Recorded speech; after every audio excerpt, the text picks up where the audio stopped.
Welcome to I dream. నేను మీ Vijitha. Kolkata junior డాక్టర్కి సంబంధించి సిబిఐ నుంచి సుప్రీంకోర్టుకు కొంత సమాచారం అయితే చేరుకుంది అనే వార్త ప్రస్తుతం మనము వింటున్నాము. ఇది ఎంతవరకు నిజంగా ఎటువంటి సమాచారం సిబిఐ నుంచి సుప్రీంకోర్టుకు వెళ్ళింది, ఇప్పటి వరకు ఆ అమ్మాయి విషయంలో వచ్చిన వార్తలన్నిటిలో ఎంతవరకు నిజాలున్నాయి, ఎంతవరకు అసలు ఫాల్స్ సమాచారం ఉంది అనే విషయాన్ని ఇప్పుడు మనం అడిగి తెలుసుకుందాం. ప్రస్తుతం మనతో పాటు ఉన్నారు న్యూరో సర్జన్ వంశీ కృష్ణ గారు. ఇప్పుడు సార్తో మాట్లాడతాం. నమస్కారం సార్. నమస్తే అండి. జూనియర్ డాక్టర్ విషయంలో ఈ రోజు ప్రస్తుతం జరుగుతున్నది, సుప్రీంకోర్టుకి సిబిఐ నుంచి కొంత సమాచారం అయితే వెళ్ళింది అని చెప్పి వింటున్నాం సార్. అసలు ఏం సమాచారం వెళ్ళింది, ఈ సమాచారం వెళ్ళడం అనేది నిజమే అంటారా? So definitely supreme court has taken suo motu case. అంటే ఈ కేసు ఎంతవరకు ఎంత బ్యాడ్గా ఇదైపోయిందంటే supreme court has to take action by on its own. అంటే ఎవరో పిల్లుకో ఇదేం వేయలేదు. సుమోటో కేసెస్ అంటే ఇంతవరకు చరిత్రలో ఓన్లీ 40 కేసులే ఉన్నాయి. సో అంత సీరియస్ అఫెన్స్ కాబట్టి supreme court has taken it self suo motu case అనేసారు. సో మొన్న జరిగిన హియరింగ్స్లో కూడా మనం తెలుసుకుంది ఏంటంటే there were few things which are unwanted incidents have happened. అవి ఏమేమి జరిగాయి, ఎలా జరిగాయి అని దాని మీద ప్రొసీడింగ్స్ అంతా చెప్పారు. And today as we talk on 22nd August ఈ టైంలో కూడా సిబిఐ వాళ్ళు ఎంతవరకు పురోగతి జరిగింది, ఏమేమి జరిగింది అనేది హియరింగ్ తెలుస్తుంది. Last what I heard was it was more on the time lapse. అంటే ఏ టైంకి ఈవెంట్ జరిగింది, ఏ టైంకి ఈవెంట్ జరిగింది అనేది they were discussing. So as per the court hearings at 3:30 AM somewhere around incident has happened. So 8:30కి ఇంటి వాళ్ళకి ఫస్ట్ ఫోన్ చేశారంట. ఫోన్ చేసి అమ్మాయికి బాగాలేదని ఫస్ట్ చెప్పారంట. 3:30కి జరిగితే 3:30 సమ్వేర్ అరౌండ్ 8 o'clock ప్రిన్సిపల్ గారికి ఇన్ఫర్మేషన్ వెళ్ళిందంట that something has happened. He has arrived at around 8:30 or somewhere around ఆ టైంకి then they realise we have to inform parents అని. దెన్ దే కాల్డ్ పేరెంట్స్ అంట. పేరెంట్స్ అంటే ఫస్ట్ ఇన్ఫార్మ్ అంటే problem మళ్ళీ మానవత దృక్పథమో ఏదో నాకు తెలియదు, what has happened. They said she's not well అని చెప్పారంట. దాని తర్వాత కాసేపు అయిన తర్వాత సూసైడ్ చేసుకుందని చెప్పారంట. 8:30 AMకి వాళ్ళు చూసి 10:30కి they were informed. I'm sorry 8:30 she was inform. 10:30కి they suddenly realise that parents have to be informed. So 10:30కి they called parents saying that she was not well అది అని చెప్పి లాస్ట్కి షీ ఈస్ డెడ్ అని చెప్పారంట. అక్కడ కూడా parents were waited for 3 hours. మామూలుగా హాస్పిటల్నే ఏదైనా మామూలుగా డెత్ అయితేనే వీళ్ళు immediately have to show to the patient attenders. అలాంటిది ఒక యంగ్ గర్ల్, ఒక డాక్టర్, అమ్మాయి చనిపోయింది, unexpected death has happen. So parents were made to wait for at least 3 hours. 10:30కి ఇది అయింది. Then as per records they say autopsy they were confused again. The time lapse సగం time అంతా ఈరోజు court హియరింగ్లో half of the time was confused in that ఈ time hearing time line. ఏ టైంకి central ఒకటి చెప్తున్నారు, స్టేట్ గవర్నమెంట్ ఒకటి చెప్తున్నారు. So there was lot of confusion regarding the time lapse. They say autopsy was between 1:30 to 4 PM. సో 1:30 నుంచి 4 autopsy అయిందని ఒకసారి చెప్పారు. లేదు it's between 6:10 PM and 7:10 PM అని అటాప్సీ. అంటే పోస్ట్ మార్టం 6:10 PM నుంచి 7:10 PM మధ్యలో జరిగింది అటాప్సీ అని చెప్పారు. దాని తర్వాత body was handed over to the family at around 8:30 PM. 8:30 PMకి హ్యాండ్ ఓవర్ చేశాక ఫుల్ పోలీస్ బందోబస్తు తోటే ఇమ్మీడియట్గా ఆల్రెడీ శ్మశానానికి షిఫ్ట్ చేశారంట. Already there were 3 dead bodies waiting. కానీ ప్రియారిటీ బేసిస్లో వీళ్ళది cremation and final rites have been done అంట. ఫర్ వాట్ రీజన్స్ అంతగా పోలీసులు వచ్చి సపోర్ట్ చేసి అండ్ అంత త్వరగా చేయాల్సిన అవసరం ఏమొచ్చిందో తెలీదు. అండ్ ద మేజర్ ఈరోజు డిస్కషన్ అంతా at what time FIR was reported. మనకు మెయిన్ కావాల్సింది ఎఫ్ఐఆర్ ఎప్పుడు రిపోర్ట్ చేశారని. So in this case FIR was reported at 11:40 PM అని central government is offending. State government wear Kapil Sibal is talking on state government behalf ఈ says it's not at 11:45. దాని original document ఎక్కడుంది, ఏ టైంకి record అయింది చూపియండి అంటే they are not able to produce. They say offence has been recorded, అంటే unnatural death has been recorded at 10:10 AM 10:30 AM అంటున్నారు. కానీ రిజిస్టర్డ్గా ఎక్కడుంది అనేది they are not able to produce. So major pre lunch the major event was about this one. Sir, అయితే అమ్మాయి post మార్టంలో కూడా మనకు రకరకాలుగా ఇది తేలింది అని చెప్పి విన్నాము. నిజంగా అసలు ఏముంది సార్ పోస్ట్ మార్టం రిపోర్ట్లో? Whatever the injuries have happened, అంటే ఇంజురీస్ ఎక్కడెక్కడ ఉన్నాయి అనేది పోస్ట్ మార్టం రిపోర్ట్. ఇంకా అంటే provision what we are hearing it's only provisional రిపోర్ట్సే. Fully classified post mortem report ఇంతవరకు రాలేదు. సో రిపోర్ట్స్లో multiple abrasions over the cheek, lips ఇవన్నీ ఉన్నాయి. అబ్రేషన్స్ అంటే దెబ్బ తగిలినప్పుడు చర్మం లేచిపోతే దాన్ని అబ్రేషన్స్ అంటాం. లాసరేషన్స్ అంటే కట్ అయితే దాన్ని లాసరేషన్స్ అంటాం. సో అమ్మాయి అతని నుంచి కాపాడుకోవడానికి చేసిన ప్రయత్నంలో వాడు కొట్టిన దెబ్బల వల్ల డెఫినెట్గా there were multiple abrasions on the చీక్ కానీ, లిప్స్ పైన కొరికిన మరకలు కానీ, ఈ బోన్ మీద ఒత్తిన మరకలు కానీ, చేతి మీద గాయాలు, అలాగే పెల్విస్ మీద గాయాలు అండ్ వెజైనల్ మీద ఇన్సెమినేషన్ ఉండడం, ఇవన్నీ రికార్డెడ్ అయినాయి. బట్ ప్రొవిజనల్ రిపోర్ట్స్ రాలేదు ఇంకా. And I want to clarify one more thing, అంటే జస్ట్ బిఫోర్ లంచ్ హియరింగ్లో కూడా court was very clear that when someone said there was 150 grams of semen ఉంది అన్నప్పుడు Supreme Court, Chandrachud sir, he's clearly said, no, don't go by social media trials. We know it's not 151 grams. Then again, I rechecked అక్కడి వరకు report అయినవి ఏవైతే చూస్తే 150 grams they mention was genital organs వల్ల బరువు.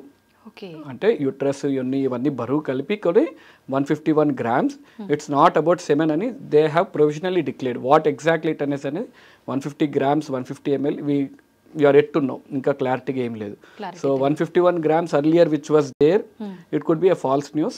State government వాళ్ళైతే they represented that it is not 151 grams of semen, it was genital organs ఒక బరువు అని చెప్పారు. We are yet to wait for the final reports.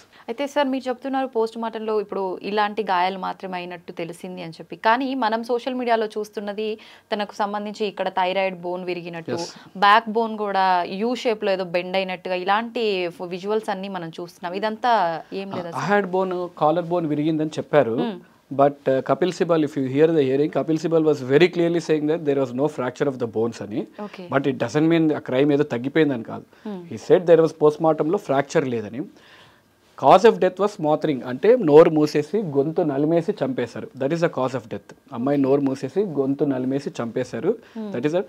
Regarding backbone, I don't think that's a true news. Backbone virchesi అంతగా లేదని అనుకుంటున్నాను. What was there was ఈ fractures of the bones and both legs were in right direction, right angle డైరెక్షన్లో ఉన్నాయి కాబట్టి that was there.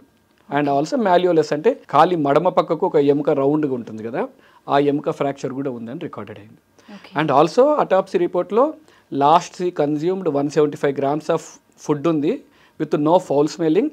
And toxicology report రావాలి కాబట్టి whether she was drugged or not drugged అనేది we're not sure. 175 grams of food అయితే last meal ఏదైతే తీసుకుందో ఆ ఫుడ్ ఉంది. ఆ food whether it was drugged or not drugged we're awaiting for the toxicology report. Sir అయితే ఇంత జరిగినప్పుడు ఆ పర్సన్ ఇదంతా చూస్తుంటే ఖచ్చితంగా తనని చంపారు అన్నది క్లారిటీగా తెలిసిపోతుంది. అలాంటప్పుడు తను మొబైల్లో రికార్డ్ చేయడము ఇదంతా వీడియో మనకు బయటకు వచ్చినప్పుడు చూస్తున్నాం, అది ఎలా సాధ్యపడుతుంది అంటారు? No, see again these are fake news. See, there is an audio clip which is circulating, it's a fake news. And also if you remember there's a video clip అమ్మాయి ఇక్కడ దెబ్బ తగిలి వీడియో రికార్డ్ చేస్తున్నట్టు ఒక video, that is absolutely fake news అండి. I mean that is not an video recorded by the చనిపోయిన అమ్మాయి video అయితే కాదు. అది ఎవరో మేకప్ ఆర్టిస్ట్ తను మేకప్ వేసుకొని probably her intentions very good to how far she suffered అనేది చెప్పడానికి తను అలా వీడియో తీసింది. That has circulated in the social media and has reached to many people, but I don't think that's an original video. అంత video తీసుకునే అవకాశం ఉంటే అమ్మాయి she would have definitely called her friends, so police వాళ్ళకి ఎవరికో call చేసేది కదా. So that's not an original news. Sir తనకు సంబంధించిన డైరీ కూడా ఒకటి దొరికిందని చెప్పి, డైరీలోంచి కొన్ని పేజీలు మాయం చేశారని చెప్పి ఇలాంటి వార్తలు కూడా వింటున్నాం. ఇదంతా ఏంటి సార్? there are 2 diaries అండి. ఇక్కడ డైరీస్ అనేవి 2 టాపిక్స్ జరుగుతున్నాయి. ఒక డైరీ వచ్చేసి అమ్మాయి డైరీ ఉందా లేదా రాసిందా లేదా అనేది there's no clarity. And court హియరింగ్స్లో డైరీ మాట్లాడుతున్నది criminal diary recording of the police. They have 2 diaries. ఒకటి అఫెన్స్ సీజన్ జరిగిన తర్వాత ఒక డైరీ ఉంది and also station recording diary ఒకటి ఉంది. సో ఆ డైరీస్ గురించి మాట్లాడుతున్నారు కానీ these diaries are not about the చనిపోయిన అమ్మాయి డైరీస్ అయితే కాదు. These are only police record diaries which they enter the data. Sir ఎవరైనా ఇంత చేసిన తర్వాత నేనే ఈ నేరం చేసిన అని చెప్పి ఒక పర్సన్ ముందుకొచ్చి ఒప్పుకున్నాడు అంటే దాన్ని ఎంతవరకు నమ్మొచ్చు అంటారు? ఇక్కడ అదే ప్రాబ్లం అంటే the crime is so big, we are not able to understand అంత ఈజీగా క్రైమ్ అలా చేయాల్సిన అవసరం ఏముంది. Again if you go back to the crime ఎలా జరిగిందని చూస్తే అమ్మాయి 3 o'clock పడుకోవడానికి రూమ్కి రెస్ట్ తీసుకోవడానికి వెళ్ళింది ఆఫ్టర్ 36 hours డ్యూటీ. ఆల్రెడీ చెప్పినట్టు మన ఫోన్ అయినా టీవీ అయినా 36 గంటలు పనిచేయలేం. సో ఈ అమ్మాయి 36 గంటలు పనిచేసినప్పుడు and it's a viral season, Covid ఇవన్నీ cases, fever cases, breathlessness cases బాగా ఎక్కువగానే ఉంటాయి. So she's a pulmonology PG. Definitely వాళ్ళందరూ బిజీగా ఉండొచ్చు. బిజీగా ఉన్న తర్వాత తను రెస్ట్ తీసుకోవడానికి సెమినార్ రూమ్కి వెళ్ళింది. సెమినార్ రూమ్కి pulmonology departments are usually isolated. హాస్పిటల్స్లో అంటే పల్మనాలజీ డిపార్ట్మెంట్స్లో పాతకాలంలో ట్యూబర్క్లోసిస్ ఎక్కువ ఉండేవి కాబట్టి మెయిన్ డిపార్ట్మెంట్స్తో పాటు కలిపి ఉండకుండా కొద్ది దూరంగానే ఉంటాయి. చెట్లు ఇవన్నీ ఎక్కువ ఉన్న దగ్గర అక్కడ దూరంగానే ఉంటుంది. అండ్ వీళ్ళు అక్కడ నుంచి షీ వెంట్ టు ఎమర్జెన్సీ డిపార్ట్మెంట్లోనే 3వ ఫ్లోర్లో సెమినార్ హాల్ రూమ్లోకి వెళ్ళారు పడుకోవడానికి. దిస్ యూజ్లెస్ ఫెలో ఆ టైంకి 3rd ఫ్లోర్లో హౌ వాజ్ ఈ దేర్ అనేది it's a big mystery. We don't know. అంటే ఆ ముందు రోజు వాళ్ళకి తెలిసిన వాళ్ళని అడ్మిట్ చేసి మళ్ళీ 7 o'clock there also news that how far it is true we don't know. Kolkata as we know they have an red light area. At 7 PM he was at red light area. Again he came back to hospital. మళ్ళీ హాస్పిటల్కి వచ్చి మళ్ళీ ఇంటికి వెళ్ళి మళ్ళీ again 1 o'clock వచ్చాడు, మళ్ళీ 3 o'clock వెళ్ళాడు. మళ్ళీ after this incident he went back 5 o'clock ఇంటికి వెళ్ళాడు అని చెప్తున్నారు. And also we heard the statement of the volunteer from the red light area. She was also saying that దుర్మార్గుడు ఇంత దారుణంగా చంపేస్తాడా, మేము ఇంతమంది ఉండంగా అని కూడా వాళ్ళు కూడా స్టేట్మెంట్స్ ఇచ్చారు. సో వాడి స్టేట్ ఆఫ్ మైండ్ ఏందో మనకు తెలీదు. అంటే అంత క్రైమ్ చేసి ఇంటికి వెళ్ళిపోయి బట్టలన్నీ ఉతికేసుకొని హాయిగా నిద్రపోయి బ్లూటూత్ అక్కడ మనకు దొరికింది కాబట్టి బ్లూటూత్ యాక్సెస్గా చూసుకొని సీసీటీవీలో వచ్చేటప్పుడు బ్లూటూత్ ఉంది, వెళ్ళేటప్పుడు బ్లూటూత్ లేదు. సో దిస్ బ్లూటూత్ అండ్ ఆ ఫోన్ కరెక్ట్ చేసి చూసుకున్నారు కాబట్టి we are able to find him. అసలు అతను చేశాడా, what is his motive, whether he was intoxicated అంటే ఆ టైంకి మందు దాగి ఉన్నాడని చెప్తున్నారు. And also we hear many news that is very very very close to the principal, very close to the principal, where he can have a direct access to the principal in his room. ఇప్పుడు నేను doctor, నేను మా principal రూమ్కి వెళ్ళాలంటే భయంగానే వెళ్తాను. But this fellow has an access to the principal room at any point of time it seems. సో ఇవన్నీ ఎంతవరకు నిజాలు, ఇంకా కేసు కోర్టులో ఉంది కాబట్టి we are not sure how far it is true or how far it is false అనేది. వీడొక్కటే కాదు, వీటితో పాటు ఇంకొక 8-9 మంది, మొత్తం 10 మంది ఉన్నారు అని చెప్పి విన్నాం కదా సార్, అదంతా ట్రూనా సార్? మీకు ఎంత knowledge, I'm also on the same knowledge, but just I'm hearing the court hearings consistently and I'm following it కాబట్టి I can say few things. 10 మంది అనేది ఎందుకు, why did we come to assumption is there was 151 grams, not even ML, ఇనిషియల్గా 151 grams of semen ఉంది అన్నారు కాబట్టి we thought it was an gang rape. ఎందుకు 150 grams అంటే any male can ejaculate at least 3 to 5 ml if he didn't perform any sex activity for 2-3 days. ఒకవేళ రెగ్యులర్గా perform చేస్తుంటే 1 or 2 ml semen is an average. So to get a 150 mg of semen, it requires at least 10 to 15 people. So our assumption thoti we thought it was a gang rape. But when today court was saying it is not 150 mg, don't go by social media trials, that 150 mg ante private parts yoka baruvu ani cheppesi icharu, still we are not sure. But there was definitely semen which included, there was white thick viscous fluid and clear ga chepparu. It has to be, we have to go inka further ga reports vachinappudu then we'll know what exactly it is. So gang rape versus whether single this useless fellow has performed, we are not sure what it is అనేది will get to know in future. Sir ఇందాక మీరు కూడా అన్నారు, అంటే వాళ్ళ పేరెంట్స్కి చెప్పడము ఆలస్యమైంది కొంచెం, అంటే ఇదంతా ప్రాసెస్ అనేది లేట్గా జరిగింది, చెప్పడము చేయటం ఇదంతా జరుగుతోంది. ఈ జస్టిస్ జరగడానికి కూడా ఇంత లేట్ అవుతోంది అని అంటే దీని వెనకాల పెద్ద పెద్ద వాళ్ళే ఉండొచ్చు అని చెప్పి ప్రతి ఒక్కరు కూడా అనుకుంటున్నారు. దాని గురించి మీరేం చెప్తారు? ప్రస్తుతం అంటే సమాజం ఎలా ఉందంటే bigger the crime better for politics లాగుంది. అంటే క్రైమ్ ఎంత పెద్దగా అయితే పొలిటికల్గా దాన్ని ఆడుకోవడానికి అంత ఈజీగా అయిపోతుంది. సో ఇప్పుడు జరుగుతున్న కోర్ట్ కేసు కూడా it is not between accused, అంటే మర్డర్ వైపు ఒకడు అండ్ డిఫెండర్ ఒకవైపు, అలా లేదు court case is happening between state government and central government. అంటే మనం ఎంత దిక్మాల స్థితిలో ఉన్నామంటే అక్కడ జరిగే, ఈరోజు మనం సుప్రీంకోర్టు లైవ్ సుమోటో కేసు తీసుకుంటుంది కూడా ఎవరో ఇప్పుడు వచ్చేసి ఎవరైతే అక్యూజ్డ్ ఉన్నాడో వాడి వైపు నుంచి ఎవరు నిల్చోట్లేదు. It is between state government, మేము ఇది చేసాము, సెంట్రల్ గవర్నమెంట్ ఇది చేస్తున్నాము అనే డిబేటే జరుగుతుంది. కానీ అసలు ఎవరు చంపారు, ఎందుకు చంపారు అన్న వైపు ఇంకా వెళ్ళలేదు. Probably in future it will definitely go. కాకపోతే అదే మీరు అన్నట్టు దీనికి జస్టిస్ ఎలా, హౌ గోయింగ్ టు ఫార్వర్డ్ అంటే ముందు ఈ ప్రొసీడింగ్స్ అన్నీ they have to fall in a line.